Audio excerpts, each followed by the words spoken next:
Welcome to Wellington on the stunning southern tip of New Zealand's North Island.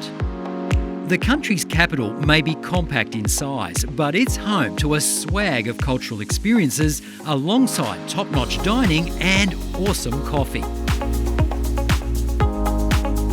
To find out more about Wellington's famous culinary culture, we've headed to bustling Cuba Street to catch up with Heather from Zest Food Tours.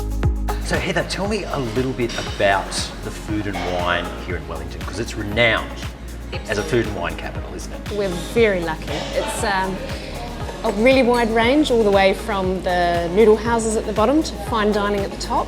We have more eateries per head of population than New York City, so unending choice. We're quite a small city, you will have noticed, quite compact, so it's very easy to get anywhere.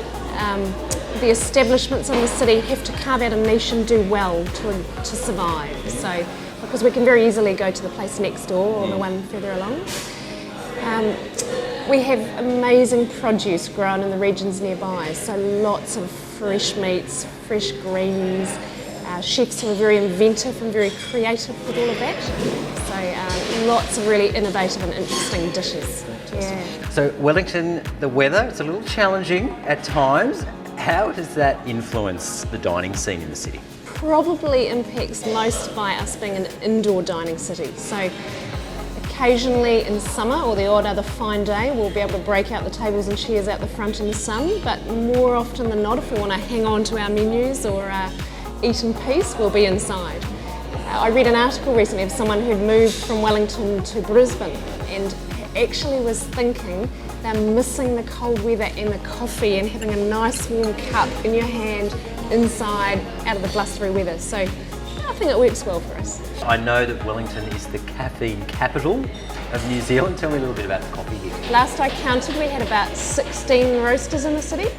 So probably half a dozen of those just roast for their own cafes, but a lot of quite big roasters. Started in the late 80s, early 90s and have grown since then.